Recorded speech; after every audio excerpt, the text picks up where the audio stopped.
Good morning. I'm David Trowbridge, exploring nearby history with the River Review. Now today we're on the Marshall University campus exploring the history of the campus using Clio, the history app built here at Marshall that has grown to include 26,000 historic sites all over the country and over 200 walking tours.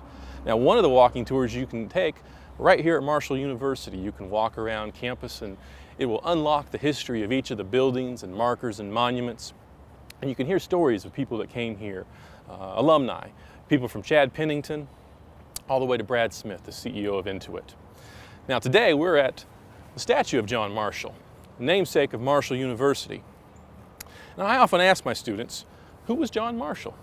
And after the initial trepidation of 50 students realizing I'm attending a university I'm not entirely sure who it's named after, one of them will usually venture a pretty good guess saying, I think he was the first Chief Justice of the Supreme Court. Well, now technically that's wrong. He was the fourth Chief Justice of the Supreme Court, but in a way they're right, because John Marshall shaped the Supreme Court into what we know it today. He had a magnetism about him that brought men together. Oftentimes when it was John Marshall, that was over a glass of Madeira wine.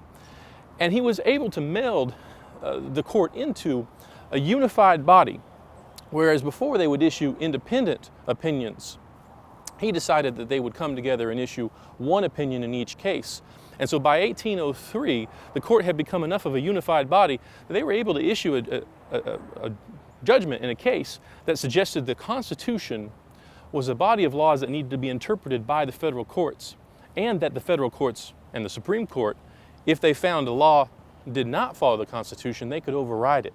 And so in 1803, under John Marshall, the Supreme Court overrides Congress, setting the precedent that the courts are an equal branch of the federal government. Now, John Marshall wasn't formally educated in the sense that we would think of today. He really only spent about 6 weeks at college, but he's dedicated his life to learning. He lived inside of his father's library and absorbed history books, language and literature, and had sort of a classic education that emphasized the liberal arts. That served him well as a diplomat, a soldier, and as the most influential member of the federal judiciary.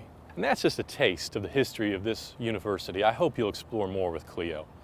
For the River Review, I'm David Trowbridge.